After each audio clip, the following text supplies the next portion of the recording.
Welcome to Psych Oasis, where we talk about your brain so you don't have to pretend it's working fine. I'm here to discuss something we all collectively suck at: sleep.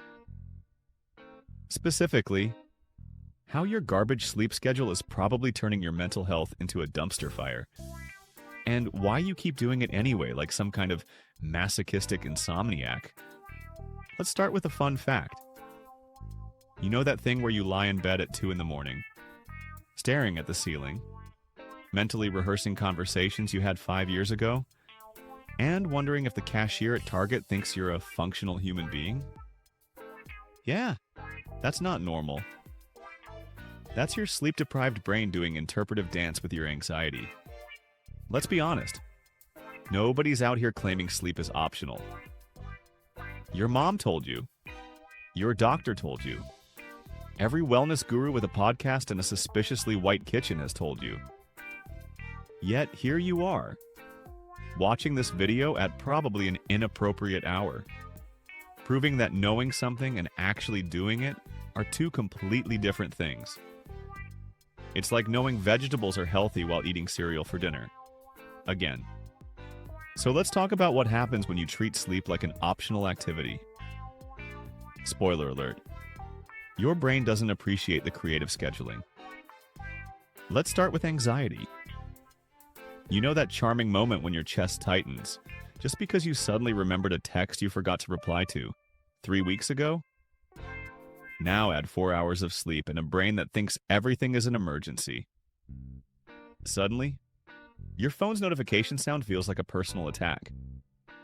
Making eye contact with a neighbor feels like preparing for trial. And realizing you still can't fold a fitted sheet as an adult. Cue the full-blown identity crisis. Sleep deprivation literally rewires your brain to see danger everywhere. It's like having a security guard who's been awake for 72 hours straight manning your emotional responses. They're going to overreact to everything. Someone breathing too loudly near you becomes grounds for a mental breakdown. Then there's depression, which loves nothing more than a sleep-deprived brain to set up shop in. When you don't sleep enough, your brain stops producing the good chemicals and starts hoarding the bad ones like some kind of neurochemical doomsday prepper. Suddenly, getting out of bed feels like climbing Mount Everest in flip-flops, and the idea of showering becomes an insurmountable life challenge. But the real MVP of sleep deprivation is overthinking. The good old overthinking. It's like your brain decides that 3 a.m. is the perfect time to solve every problem you've ever had. Analyze every social interaction since kindergarten. And plan your entire life while simultaneously convincing you that you're failing at everything. You'll lie there mentally writing your resignation letter from a job you don't even hate, just because your tired brain has decided you're probably terrible at it. Your sleep-deprived brain becomes this conspiracy theorist version of yourself, finding deep meaning in the way your coworker said "good morning," and wondering if it was actually a subtle attack on your character. It's exhausting, which is ironic because the solution is literally to stop being exhausted. Now, here's where it gets interesting.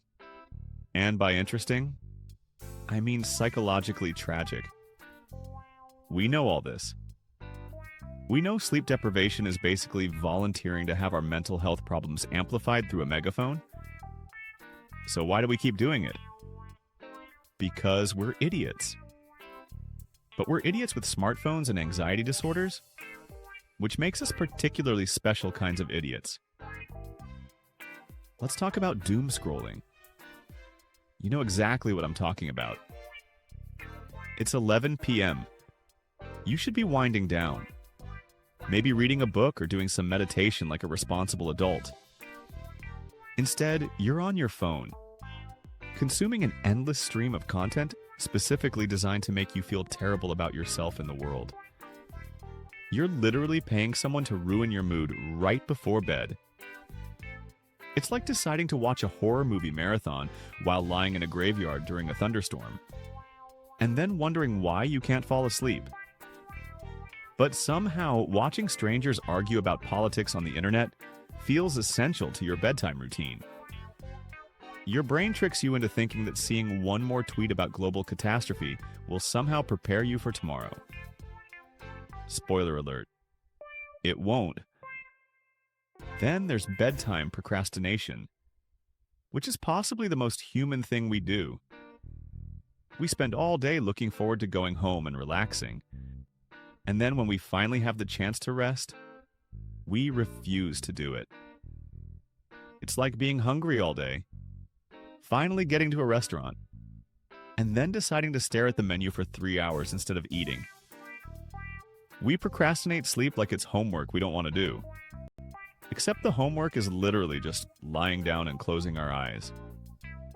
We've somehow convinced ourselves that staying awake scrolling through TikTok videos of people organizing their spice racks is more valuable than the one thing our bodies actually need. And let's not forget fake productivity. You know what I'm talking about. It's midnight. You should be sleeping. But instead, you're reorganizing your desktop files. Or suddenly deciding that right now is the perfect time to research the best way to fold towels. Because apparently, your brain has decided that productivity only happens when it's least convenient. You'll spend 2 hours organizing your email inbox at 1 a.m., feeling incredibly accomplished, and then wake up the next morning unable to remember your own name. It's like your brain is running some kind of backwards efficiency program, where all the important tasks happen when you should be unconscious. If you're relating to any of this and wondering how your brain became this chaotic, maybe consider subscribing. Because apparently, we're all just stumbling through this mental health thing together. And misery loves company. Plus, I make these videos so you don't have to figure out why your brain hates you all by yourself. The really twisted part is that we treat sleep like it's lazy. We've somehow created a culture where being tired is a badge of honor. Like suffering through exhaustion proves you're working hard and living your best life. We brag about running on no sleep like it's an achievement instead of a serious health problem. It's the equivalent of bragging about not eating for 3 days or not drinking water. We wouldn't celebrate someone for ignoring other basic human needs. But somehow, sleep deprivation gets to be cool and productive. We wear our dark circles like war paint and chug coffee like it's medicine, instead of just going to bed at a reasonable hour like functional humans. But here's the thing, and this might shock you. There are actually ways to fix this mess without buying crystals or drinking tea that tastes like sadness. First, your phone needs a bedtime. I know. You're an adult and you shouldn't need parental controls on your own device. But clearly, you can't be trusted. Put the phone in another room. Yes, even if you use it as an alarm clock. Buy an actual alarm clock like it's 1995. Your sleep is more important than being able to immediately respond to a text about nothing at 2 in the morning. Create an actual bedtime routine that doesn't involve screens. I know this sounds revolutionary, but people used to fall asleep for thousands of years without checking Instagram one more time. Try reading an actual book, doing some light stretching, or just sitting quietly with your thoughts like some kind of meditation warrior. Go to bed and wake up at the same time every day, even on weekends.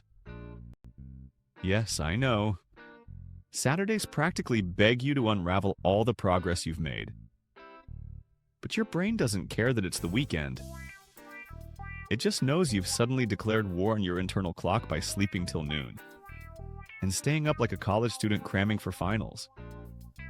Now your brain's confused, moody, and retaliating with a full-blown Monday meltdown. Make your bedroom actually conducive to sleep. This means dark, cool, and quiet. Not buzzing with artificial light and the comforting chaos of autoplay trailers.